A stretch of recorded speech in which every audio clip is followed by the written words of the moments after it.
പുതിയൊരു റിവ്യൂലോട്ട് എല്ലാവർക്കും സ്വാഗതം. മുത്തശ്ശൻ അങ്ങനെ വീട്ടിലോട്ട് വരുവാണ്. മുത്തശ്ശന് 5-ാം മാസ ചടങ്ങൊന്നും കൂടാൻ കഴിഞ്ഞില്ലല്ലോ. അതുകൊണ്ട് തന്നെ വസുന്ധരയോട് കാര്യങ്ങളെല്ലാം ചോദിക്കുകയാണ്. മുത്തശ്ശിയുടെ അടുത്ത് ചെന്ന് മുത്തശ്ശൻ ചോദിക്കുന്നുണ്ട്, എന്താടോ എങ്ങനെയുണ്ടായിരുന്നു 5-ാം മാസത്തെ ചടങ്ങൊക്കെ? ഗംഭീരമായില്ലേ? ഞാനില്ല എന്ന് കരുതിയിട്ട് ഒരു കുറവുണ്ടായില്ലല്ലോ. ഞാൻ പറഞ്ഞത് മോൾക്ക് കൊടുത്തില്ലേ, നയന മോൾക്ക്? ഇതൊക്കെ കേട്ടും ഒരുപാട് സങ്കടത്തിലായിരിക്കും. എന്താടോ കാര്യം? എന്താ നിനക്കിത്ര വിഷമം? ഇവിടെ എന്തെങ്കിലും നടന്നോ? പറ എന്നൊക്കെ മുത്തശ്ശൻ ചോദിക്കുന്നുണ്ട്. ഒന്നും പറയണ്ട. ചടങ്ങിനിടയിലാണെങ്കിൽ അബിക്ക് മേലാകെ ചൊറിച്ചിലായിരുന്നു. ചൊറിയുന്നേന്നും പറഞ്ഞ് അവൻ അവന്റെ പാട്ടിന് പോയി. പിന്നീടായിട്ട് നയനയ്ക്ക് ചെറിയൊരു വെയ്യായൊക്കെ വന്നു. എന്തു പറ്റി? അവൾക്ക് എന്താ പറ്റി? ചെറുതായൊരു തലകറക്കം. മോൾക്ക് കുഴപ്പമൊന്നുമില്ല. എന്നാലും ആദർശ് ഡോക്ടറെ വിളിച്ചിട്ടുണ്ട്. വൈകിട്ട് ഡോക്ടർ വരുമെന്നാ പറഞ്ഞത്. മോൾക്ക് പ്രശ്നമില്ലാത്തതുകൊണ്ടാ വൈകിട്ടേത്തേക്ക് വെച്ചത്. അല്ലെങ്കിൽ അപ്പം തന്നെ ഡോക്ടറെ കൊണ്ടുപോയി കാണിക്കാൻ ഞാൻ പറഞ്ഞതാ. പിന്നെ അനാമികയ്ക്കും ജലജയ്ക്കും ജാനകിക്കൊന്നും നന്ദി ഇങ്ങോട്ട് വന്നത് തീരെ ഇഷ്ടപ്പെട്ടിട്ടില്ല. ആ കുട്ടിയുടെ മുഖത്ത് നോക്കി എന്തൊക്കെയാ അനാമിക പറഞ്ഞെന്നറിയോ? അനാമികയ്ക്ക് വിവരമില്ല എന്ന് വിചാരിക്കാം. എന്നാ നമ്മുടെ മരുമകളോ ജാനകി എന്താ ഒട്ടും മോശമല്ല. അവളെ സംസാരം കേട്ടാലേ നല്ല കണക്കിന് അടി വെച്ചു കൊടുക്കാൻ തോന്നും. അത്രയും മോശം രീതിയിലാ ജാനകി ഇപ്പൊ സംസാരിക്കുന്നത്. ജലജയുടെ കൂടെ കൂടി അവൾ ഇപ്പോ അതേ സ്വഭാവ. ഇപ്പോ ഒരു ചടങ്ങും വീട്ടില് നടത്താൻ പറ്റില്ല എന്നൊരവസ്ഥയായല്ലോ. ആരെങ്കിലും കൂടിയാല് ഈ വീട്ടില് പ്രശ്നമാണല്ലോ. മുൻപാണെങ്കില് ഇത്തരത്തിലുള്ള പ്രശ്നങ്ങളൊന്നും ഈ വീട്ടിൽ നടന്നിരുന്നില്ല. എനിക്ക് വയ്യാതായപ്പോഴാ എല്ലാവരും അവരവര് തോന്നിയ രീതിക്ക് ഇവിടെ പ്രവർത്തിക്കാൻ തുടങ്ങിയത്. മുത്തശ്ശനും മുത്തശ്ശിയും സംസാരിച്ചു നിൽക്കുന്ന സമയത്ത് അങ്ങോട്ടേക്ക് നവ്യ വരുന്നുണ്ട്. മോളുടെ ചടങ്ങിന്റെ കാര്യം പറയായിരുന്നു ഞാൻ മുത്തശ്ശന്റെ അടുത്ത്. അല്ലെങ്കിൽ മുത്തശ്ശ, ഞാനൊരു ഭാഗ്യമില്ലാത്തവളാ. മോൾ എന്താ പറയുന്നേ? അങ്ങനെയൊന്നും പറയല്ലേ. ആര് പറഞ്ഞു മോള് ഭാഗ്യമില്ലാത്തവളാണെന്ന്? മോൾ ഈ കുടുംബത്തിലോട്ട് വന്നത് ഞങ്ങളുടെ ഭാഗ്യമായിട്ട് തന്നെയാ കണക്കാക്കുന്നത്. അങ്ങനെയല്ല മുത്തശ്ശ, എനിക്ക് എൻ്റെ ഭർത്താവിന്റെ സ്നേഹം അതെനിക്ക് കിട്ടുന്നില്ലല്ലോ. ഇപ്പോഴും അവന്റെ മേലാകെ ചൊറിച്ചില്ല. പറയുന്നത് ഞാൻ കാരണാണെന്നാ. ഞാൻ എന്ത് ചെയ്തിട്ടാ മുത്തശ്ശ? ആ ജ്യൂസ് ഞാനാ കുടിച്ചിരുന്നെങ്കില് എനിക്കിപ്പോ ആ അവസ്ഥ വന്നേനെ. മോൾ എന്താ പറയുന്നേ? എന്ത് ജ്യൂസിന്റെ കാര്യ മോള് പറയുന്നേ? അത് പിന്നെ മുത്തശ്ശ, എനിക്കും അബിക്കുമായിട്ട് ജ്യൂസ് കൊണ്ടുവന്നിരുന്നു എൻ്റെ അമ്മായിയമ്മ. അത് എനിക്ക് സ്നേഹത്തോടു കൂടി തന്നപ്പോ ആ ജ്യൂസ് ഞാൻ അബിക്ക് കൊടുത്തു. അല്ലെങ്കിലും ഞാൻ അവര് തരുന്ന ഒന്നും കുടിക്കാറില്ല. അവരും അവരുടെ മകനും കുടിച്ചതിന് ശേഷം ഞാൻ കുടിക്കാറുള്ളൂ. അതുപോലെ തന്നെ എനിക്ക് തന്നപ്പോ ഞാനത് അബിക്ക് കൊടുത്തു. അബി അറിയാതെയാ തോന്നുന്നു അതിലെന്തോ കലക്കിയിട്ടുള്ളത്.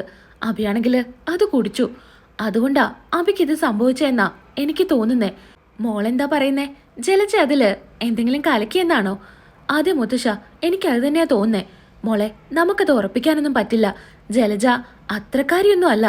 ഇത്രയും വലിയ ദ്രോഹമൊക്കെ ചെയ്യാൻ ജലജയെ കൊണ്ട് സാധിക്കോ? എന്തെങ്കിലും വായ കൊണ്ട് സംസാരിക്കാനൊക്കെ അവൾക്ക് പറ്റൂ. ഇതൊന്നും അവള് ചെയ്യില്ല. അത് മുത്തശ്ശന്റെ വെറും തോന്നലാ. ഇതിലും വലിയ കാര്യങ്ങള് എന്റെ അമ്മായിമ്മയും ഭർത്താവും ഈ വീട്ടിൽ ചെയ്യുന്നുണ്ട്. അതെന്താ മോളെ ഞാനറിയാത്ത കാര്യം? അതൊന്നുമില്ല മുത്തശ്ശ. അതൊക്കെ അറിയേണ്ട സമയത്ത് മുത്തശ്ശൻ അറിഞ്ഞോളും. ഇപ്പം എന്തായാലും അതൊന്നും അറിയണ്ട. അതുമാത്രമല്ല, ഇങ്ങനെ പോയാല് എനിക്ക് ഈ വീട്ടിൽ നിൽക്കാൻ പറ്റുമെന്ന് തോന്നുന്നില്ല മുത്തശ്ശ. 7-ാം മാസത്തിന് മുൻപേ ഞാൻ എൻ്റെ വീട്ടിലോട്ട് പോയാലോ എന്ന് ആലോചിക്കുന്നേ. എനിക്കിവിടെ നിന്നാ ഒരു സമാധാനം ഉണ്ടായിരിക്കില്ല. മോളെ അങ്ങനെ പറയരുത്. ഈ വീട്ടിലെ ആദ്യത്തെ പേരക്കുട്ടിയാ മോളുടെ വയറിൽ കിടക്കുന്നത്. അതുകൊണ്ട് 7-ാം മാസത്തിലെ ചടങ്ങ് ഇതിനേക്കാൾ ഗംഭീരമായിട്ട് കഴിക്കണോ എന്നാ എൻ്റെ ആഗ്രഹം. പിന്നെ അബിയുടെയും ജലജയുടെയും കാര്യം അത് മോളെ എനിക്ക് വിട്ടേക്ക്. അവരെ പറഞ്ഞ് ഞാൻ മനസ്സിലാക്കിക്കോളാം. എന്നും മനസ്സിലാക്കാനാ മുത്തശ്ശ. ഈ വീട്ടില് ജനിച്ച് വളർന്നതാ അബി. എന്നിട്ട് ഇവിടെയുള്ളവരുടെ ആരുടെ ഗുണവും അബിക്ക് കിട്ടിയിട്ടില്ല.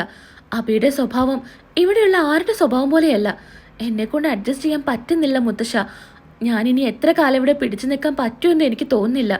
മോള് വാ, മോള് വിഷമിക്കാതിരിക്കെ എന്നും പറഞ്ഞ് മുത്തശ്ശി നവ്യയെ അവിടെ നിന്ന് കൊണ്ടുപോകുന്നുണ്ട്. നയനയ്ക്ക് വയ്യാത്തത് കൊണ്ട് തന്നെ ദേവയാനി ആകെ സങ്കടത്തിലായിരിക്കും. ദേവയാനിയുടെ മനസ്സിൽ നയനയ്ക്കൊന്നും വരരുതേ എന്ന് മാത്രമേ ഉണ്ടാവൂ. നയനയ്ക്ക് ജ്യൂസ് എല്ലാം എടുത്ത് റൂമിലോട്ട് ചെല്ലുവാണ് ദേവയാനി. നയനയാണെങ്കിൽ കിടന്നൊന്നും മയങ്ങിക്കാണും. അങ്ങനെ നയനയുടെ അടുത്ത് ചെന്ന് നയനയെ തന്നെ ഇങ്ങനെ നോക്കാണ് ദേവയാനി. എന്നിട്ട് മനസ്സ് പറയുന്നുണ്ട്, എൻ്റെ മോൾക്ക് ഒന്നും സംഭവിക്കരുത്. പെട്ടെന്ന് എന്താ അറിയില്ല, അവൾക്ക് തലചുറ്റലൊക്കെ വന്നു. ഇനിയിപ്പോ ലിവർ മാറ്റിവെച്ചതിൻ്റെ പ്രശ്നം വല്ലതും ആയിരിക്കോ എന്നൊക്കെ ആലോചിക്കുകയാണ് ദേവയാനി. അങ്ങനെ നയനെ വിളിക്കുന്നുണ്ട്. നയനെ എന്നിങ്ങനെ പതിയെ വിളിക്കുക. ചെറിയ മയക്കത്തിലായിരുന്ന നയന എഴുന്നേറ്റ് അമ്മയോട് സംസാരിക്കുന്നുണ്ട്. ആ അമ്മേ, ഞാനൊന്ന് മയങ്ങിപ്പോയി. അമ്മ ഒരുപാട് നേരമായോ വന്നിട്ട്? ഏയ്, ഞാനിപ്പോൾ വന്നേ ഉള്ളൂ. അല്ല, നിനക്കിപ്പോൾ നല്ല ക്ഷീണമുണ്ടോ?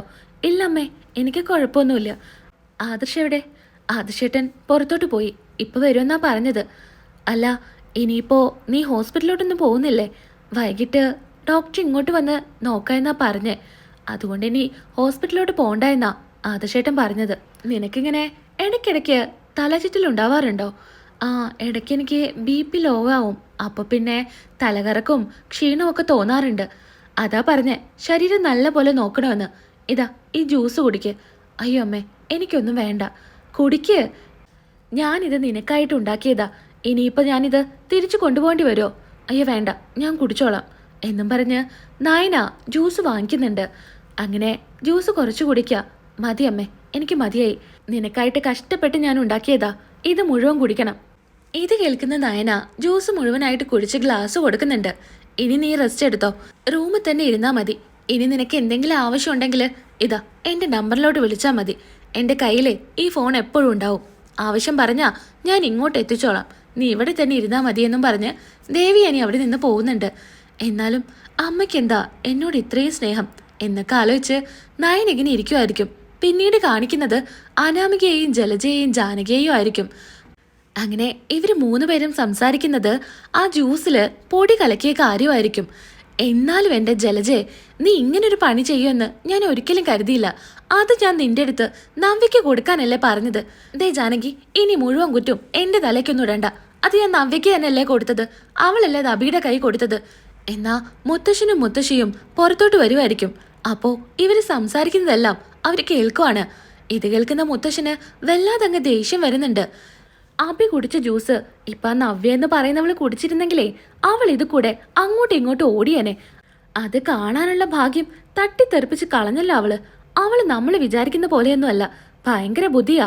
ഏത് വഴിക്കാ പണി വരുന്നേന്നേ അവൾക്ക് മുൻകൂട്ടി തന്നെ പ്രവചിക്കാനുള്ള കഴിവുണ്ട് എന്ന് അനാമിക പറയുന്നു. ഇതൊക്കെ മുത്തശ്ശനും മുത്തശ്ശിയും കേൾക്കുവാട്ടോ. ഇവരുടെ ഉള്ളില് ഇത്രയും ദുഷ്ടചിന്തയുണ്ടോ എന്നായിരിക്കും ഇവര് ചിന്തിക്കുന്നത്. എന്തായാലും ഇനിയൊരു അവസരം കിട്ടിയാല് അവളെ വെറുതെ വിടരുത്. അവൾക്ക് കുറച്ചൊന്നുമല്ല അഹങ്കാരം കൂടുതല്. ഇപ്പൊ പ്രത്യേകിച്ചും അവൾക്ക് ഇത്തിരി കൂടുതൽ അഹങ്കാര. അവളുടെ അനിയത്തി ഇങ്ങോട്ട് വന്നല്ലോ, അതും വല്യമ്മ വിളിച്ചോണ്ട് വന്നില്ലേ. സത്യം പറഞ്ഞ ഈ ചടങ്ങിന് എനിക്ക് കൂടണമെന്ന് തന്നെ ഉണ്ടായിരുന്നില്ല. ആർക്കാ മോളെ ഈ ചടങ്ങിന് കൂടണമെന്ന് ആഗ്രഹം? ഇതിപ്പോ മുത്തശ്ശന്റെയും മുത്തശ്ശിയുടെയും നിർബന്ധപ്രകാര ഈ ഒരു ചടങ്ങ് തന്നെ കഴിക്കുന്നത്. അല്ലെങ്കിൽ ഞാനോ അബിയോ ഇതിന് മുൻകൈ എടുക്കാനൊന്നും നിൽക്കില്ല. പിന്നെ ഇപ്പോ പലഹാരങ്ങൾ ഉണ്ടാക്കിയതൊക്കെ ഏട്ടത്തിയാ. അതും നമുക്ക് നോക്കേണ്ട ആവശ്യമില്ലല്ലോ. ഇനിയിപ്പൊ അങ്ങനെയാണെങ്കിലും എന്നെ കൊണ്ടൊന്നും അതിനൊന്നും പറ്റില്ല. അവളായി അവളുടെ കാര്യമായി. അല്ലെങ്കിലും ഏട്ടത്തിയുടെ മാറ്റാ ഞാനിങ്ങനെ ആലോചിക്കുന്നേ. എന്തൊക്കെ കാര്യത്തിന് നമ്മുടെ കൂടെ നിന്നതാ ഏട്ടത്തി. എന്തുകൊണ്ടായിരിക്കും ഏട്ടത്തി ഇത്രയും മാറിയിരിക്കുക? ഇതൊക്കെ കേട്ട് ആകെ കൂടെ ദേഷ്യത്തില് മുത്തശ്ശനും മുത്തശ്ശിയും അങ്ങോട്ട് വരുന്നുണ്ട്. ഞാൻ പറഞ്ഞാ മതിയോ ദേവിയാനി എന്തുകൊണ്ടാ മാറിയതെന്ന്? അവളുടെ മനസ്സിലെ നിങ്ങളെപ്പോലെ ദുഷ്ടചിന്തയൊന്നുമില്ല. നിങ്ങൾ സംസാരിക്കുന്ന മുഴുവൻ ഞാൻ കേട്ടു. ഇങ്ങനെയാണോ മരുമകളോട് അമ്മായിമ്മ സംസാരിക്കുക? ഇതുകൊണ്ടൊക്കെ തന്നെയാ ഈ വീട്ടില് ഇങ്ങനെയൊക്കെ സംഭവിക്കുന്നത്. നവ്യയുടെ സംശയം ശരിയായിരുന്നു. നയനയ്ക്ക് വെച്ച കെണിയില് അഭി ചെന്ന് ചാടി അല്ലേ? നയനയ്ക്ക് ഈ സമയത്ത് അങ്ങനെയൊക്കെ പൊടി കലക്കി കൊടുക്കാൻ നിങ്ങൾക്കൊക്കെ എങ്ങനെ തോന്നി? നയനയുടെ വയറ്റില് ഒരു ജീവനുണ്ട്, അതുപോലും നിങ്ങൾ മറന്നോ? ഇങ്ങനെയുള്ളവരാണല്ലോ ഈ അനന്തപുരിലുള്ളവരെന്ന് ആലോചിക്കുമ്പോൾ എനിക്ക് തന്നെ അറപ്പും വെറുപ്പും തോന്നാ നിങ്ങളോട്. ഈ വീട്ടില് ഒരു പ്രശ്നം ഉണ്ടാവരുതെന്ന് ആഗ്രഹിക്കുന്നവരാ ഞങ്ങൾ രണ്ടുപേരും. അതുകൊണ്ട് മാത്രം ഇത്തവണത്തേക്ക് ഞാൻ ക്ഷമിക്കുക. ഇനി മേലാല് ഇതുപോലെ എന്തെങ്കിലും ഇവിടെ നടന്നാല് ഇങ്ങനെ ആയിരിക്കില്ല ഞാൻ പ്രതികരിക്കുക. ഇത് പ്രത്യേകിച്ച് അനാമികയോട് കൂടി തന്നെയാ പറയുന്നത്. അമ്മായിയമ്മമാരുടെ കൂടെ കൂടി നീയും അത് പഠിക്കാതിരിക്കുന്നതാ നല്ലത്. നിനക്കിവിടെ നവ്യയുണ്ട്, അതുപോലെ നയനയുണ്ട്. ഇവരെ കൂട്ടത്തിൽ കൂടി അവരെ കാര്യങ്ങളൊക്കെ ഇപ്പൊ കണ്ട് മനസ്സിലാക്ക്. എത്ര നന്നായാ അവരെ ഈ വീട്ടിൽ നിൽക്കുന്നത്. അതുപോലെ എന്താ നിനക്ക് നിന്നാല്? ഇനി അനിയെ വല്ലതും കുറ്റപ്പെടുത്തിയാല് അപ്പോഴേ ഉള്ളൂ. നന്ദുവിന്റെ കാര്യം നീ പറഞ്ഞല്ലോ. നന്ദു ഈ വീട്ടിലെ കുട്ടി തന്നെയാ, ഈ വീട്ടിലെ മരുമകളുടെ അനിയത്തിയാ. അവൾക്ക് ഇവിടെ വലിയ സ്ഥാനം തന്നെയാ. ഇനി അതൊന്നും പറഞ്ഞ് അവളെ ഇങ്ങോട്ട് വരണ്ടായെന്നും വിലക്കാനൊന്നും നിന്നെ കൊണ്ട് പറ്റില്ല. ഞാനിവിടെ ഉള്ളിടത്തോളം കാലം നന്ദുവും കനകയും ഗോവിന്ദനും ഈ വീട്ടിലോട്ട് വരും.